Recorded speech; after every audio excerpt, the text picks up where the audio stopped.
Richard. Thank you, Trish and the team. Thank you, Dave and the Bash family. Thank you to Paul and the band. There's been a lot of great stuff already this morning, hasn't it? It's been very full and really good. But every silver lining has a cloud. So if you'd like to grab a Bible, please, and turn to 1 Samuel chapter 20. If you don't have a Bible, pop your hand up. Someone will bring you one. We have them at the back, both upstairs and down. If you don't own a Bible, then please take one of our pew Bibles, put your name in it, and it is yours. So 1 Samuel chapter 20. We're on a journey through Samuel. We've got a couple more weeks after this one. I'm doing 4 chapters each time. And this morning I want us to be thinking about covenant. There's a theme throughout the Old Testament, throughout the Bible, of covenant. The Hebrew word for covenant comes from the root that means to fetter, to be chained, to be attached to something. A covenant is a binding agreement between two parties. And the majority of the time the Old Testament talks about covenant, it's in the context of God's covenant with us as mankind. He has established an unbreakable covenant with us.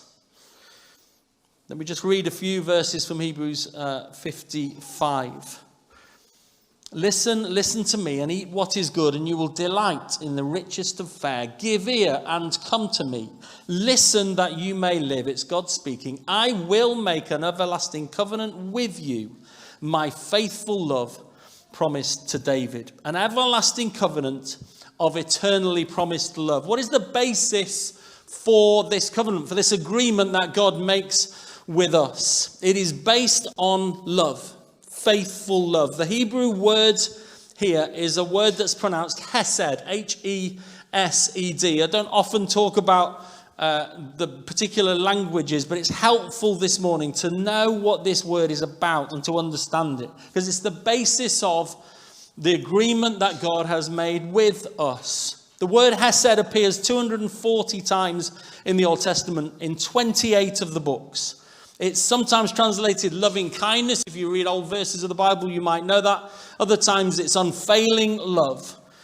And what is the root? What is the understanding of this? There isn't really an English word for it, because it carries not only the idea of love and kindness and compassion, but alongside that, within the word, is the sense of loyalty and reliability and faithfulness. They're all contained within hesed.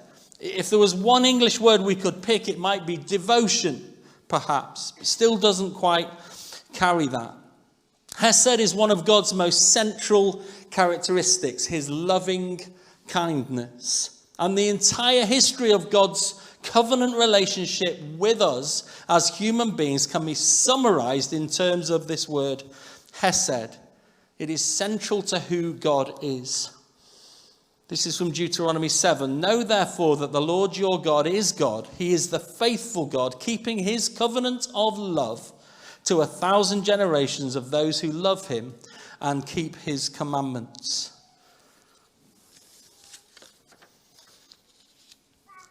And then God says to David in Psalm 89, I will maintain my love to him forever, and my covenant with him will never fail. This is, again, both times love there is the word hesed. Love is found in this covenant that God has with us, but it is also available to all. Psalm 86, you, Lord, are forgiving and good, abounding in hesed to all who call to you. All who call on him can receive this unfailing love. But what does it mean for us that we have, if you know and follow Jesus, that we have this covenant of love with God? Well, we're going to look in chapter 20 just to see what we can learn about how covenant works and what that might mean for us. So a little bit of background. David has been appointed king, but isn't king yet. So he's been anointed, and that day is going to come, but he's not there yet. And Saul, who is the current king, has worked out what's going on. He's been told by Samuel that his kingdom's going to come to an end. He's discovered that David's going to replace him. So Saul is out to wipe out David, because he then could stay king as far as he thinks. So As we hit the story, David is being obedient to God and he is flourishing, and Saul is doing neither. 19 verse 1 says, Saul told his son Jonathan and all the attendants to kill David. So Saul is the king, he has all authority, and he is saying to everybody, kill David. He's in an extreme danger. And over these chapters 20 to 23, we read about Saul's ongoing efforts to wipe out David. So what does David do in chapter 20, verse 1? He knows that his life is in danger, and he runs. Then David fled from Naioth in Ramah and went to Jonathan. To Jonathan, to the son of the king, to the one who has been ordered by his father to kill David. Yet David, where does he go at the moment he goes to Jonathan? Why does he do that? Just turn back with me to chapter 18, a couple of pages in your Bible. Chapter 18, verses 1 to 4. After David had finished talking with Saul, Jonathan became one in spirit with David, and he loved him as himself. From that day, Saul kept David with him and did not let him return home to his family. And Jonathan made a covenant with David because he loved him as himself. Jonathan took off the robe he was wearing and gave it to David, along with his tunic and even his sword, his bow, and his belt. David and Jonathan have a covenant with one another. When David has nowhere to turn, when his world is falling apart and his life is at risk, where does he go? Where's the only place he knows where he can go to receive safety and protection and care and love? One place. He goes to the person who has made a covenant with him. That's where he knows he'll receive hesed, love, and kindness. And that's where he goes. He heads straight to Jonathan. In verse 8 of chapter 20, David says to Jonathan, "As for you, show kindness to your servant, for you have brought him into a covenant with you before the Lord." Kindness there is hesed. It's translated kindness in this passage, but it's the same word. And in response, Jonathan reaffirms the covenant in verses 15 to 17. So Jonathan made a covenant with the house of David, saying, "May the Lord call David's enemies to account." And Jonathan made David reaffirm his oath out of love for him, because he loved him as he loved himself. Where do you go when everything turns against you? When the world is falling apart and you're struggling and you can't know where to turn to get help and support and love, where do you go? You go to the one who has made a covenant with you. An eternal, binding covenant. Remember God's words I read earlier in Isaiah 55. He says, "Give ear and come to me. Listen that you may live. I will make an everlasting covenant with you, my faithful love promised to David." This morning, whatever is going on for you in your world right now, God says to you, come. You are safe with me. With me is love and kindness that will not fail you. Through Jesus, if you know and follow him, you have full access to God's hesed whenever you choose to come to him. And you need nothing more. Let me read a few words from Spurgeon. "In seasons of severe trial, the Christian has nothing on earth that he can trust himself to, and is therefore compelled to cast himself on his God alone. When his vessel is overwhelmed by storms and no human deliverance can help, he must simply and entirely trust himself to the providence and care of God." And then he writes this: "Happy storm that wrecks a man on such a rock as this." Love that line. Happy storm that wrecks a man on such a rock as this. Whatever you might be going through at the moment, whoever might have let you down and hurt you, there is one refuge that still remains. One destination where you always know you will be safe. One person that you can go to receive unfailing love and kindness. Jesus says, "Come to me, all you who are weary and burdened, and I will give you rest." What does coming to Jesus look like? It might be different for each of us. It might be particularly to open our Bibles and engage with what God says to us and do that in prayer. For some, it might also be about people and places. There may be certain individuals who you know direct you to God and inspire you to follow him more closely. There may be places where you know you can sense God's presence. Maybe videos and songs that you watch that bring you into the presence of God. It may just be putting some time and space to one side to approach God. But that is the place to go. He is where you will find what you need. Second thing is that there is always a cost involved in a covenant of Hesed. Saul says to Jonathan in verse 30 of chapter 20, if you can find it, verse 30 and 31, he says to Jonathan, Saul to his son, don't I know that you have sided with the son of Jesse, that's David, to your own shame and to the shame of the mother who bore you. As long as the son of Jesse lives on this earth, neither you nor your kingdom will be established. Now send someone to bring him to me, for he must die. What we might miss here is Jonathan, as Saul's oldest son, humanly speaking, he's next in line to the throne. He's the rightful next king. All the power and authority would be his. If he just does what his father, the king, says, then he would become king. If he doesn't do that, then Jonathan will lose the kingdom and David will get it. Yet, because he's in covenant, Jonathan hands his rightful place to his direct rival. And more than that, he promises to protect him and help him at risk of his own life. A covenant of Hesed, unfailing love and kindness, always involves sacrifice. This is Jesus speaking in Luke 22. This cup, he says, as he takes communion with his followers, is the new covenant in my blood, which is poured out for you.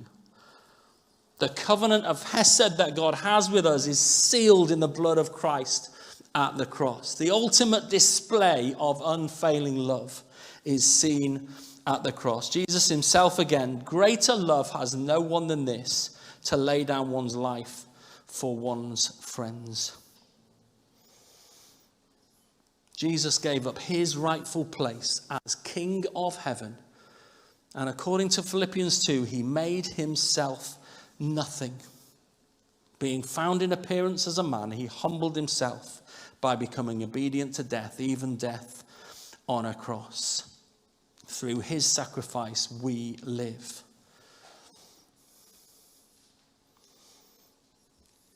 One final thing that results from God's covenant of Hesed with us. Verse 42, right at the end of the chapter.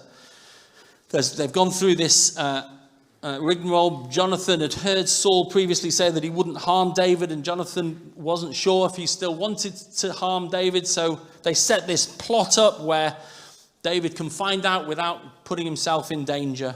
And Jonathan helps him to see that Saul is indeed after his life, that his life is indeed at great threat. And then he says in verse 42, Jonathan said to David, go in peace.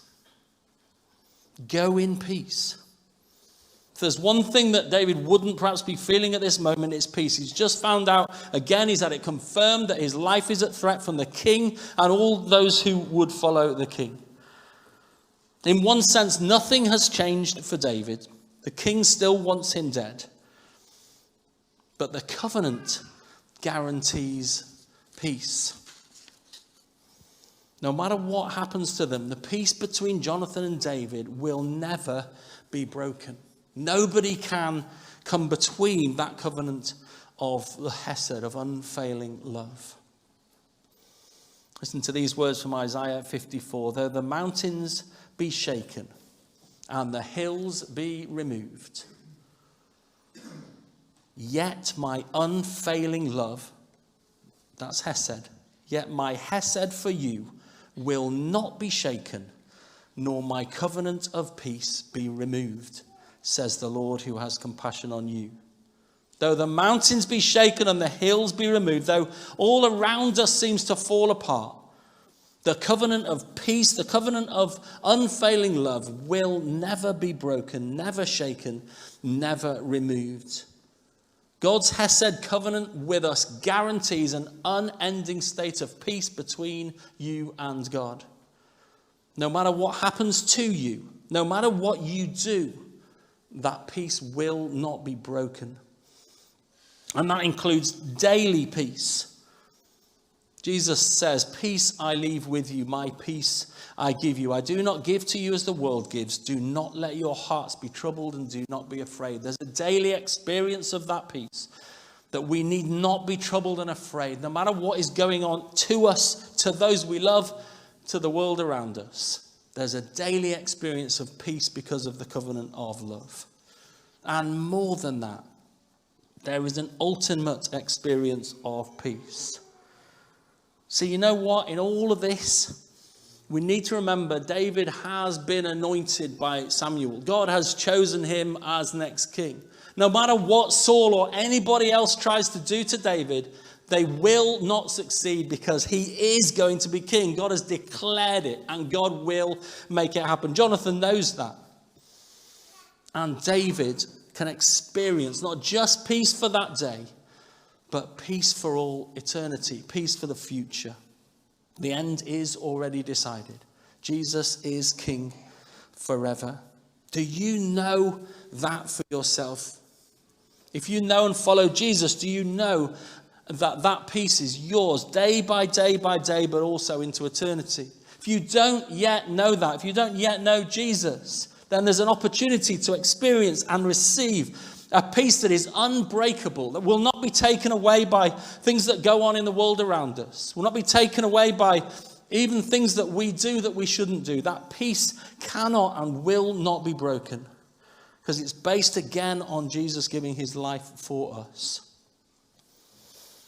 These are Jesus' words again. This was the headline verse from last week for those of you who remember. "I have told you these things," Jesus says, "so that in me you may have peace. In this world you will have trouble, but take heart, I have overcome the world." The world will try to steal your peace, but your peace doesn't depend on what is going on in the world. It depends on Jesus. It depends on the covenant of unfailing love and kindness that is unbreakable and remains with you for all time, for your life here and beyond. If there's any here who want to talk more about this, want to understand, who don't know and experience that peace, whether you follow and know Jesus or whether you don't, then do take the opportunity after the service or at another time to contact us, Dave or I, or a member of the leadership here, or someone you know who follows Jesus, to find out about what it means to experience that peace.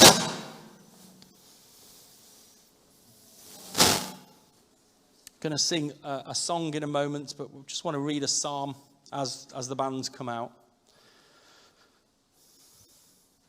Psalm 13 says this: "How long, Lord, will you forget me forever? How long will you hide your face from me? How long must I wrestle with my thoughts and day after day have sorrow in my heart? How long will my enemy triumph over me? Look on me and answer, Lord my God. Give light to my eyes, or I will sleep in death. And my enemy will say, I have overcome him, and my foes will rejoice when I fall." I guess there's times where all of us can associate with those kind of words. What is going on, God? Why are these things happening? Why is life so hard and challenging and painful and difficult? How do we get by from one day to the next? Where are you, Lord? And then the psalmist finishes the psalm with these words: "But I trust in your unfailing love, Hesed. My heart rejoices in your salvation, eternal peace. I will sing the Lord's praise, for he has been good to me."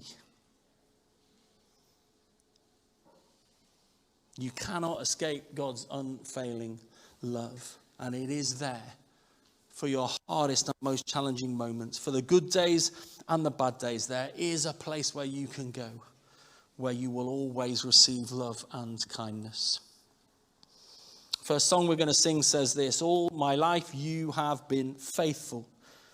All my life you have been so, so good. With every breath that I am able, I will sing of the goodness of God. Let's stand and sing together.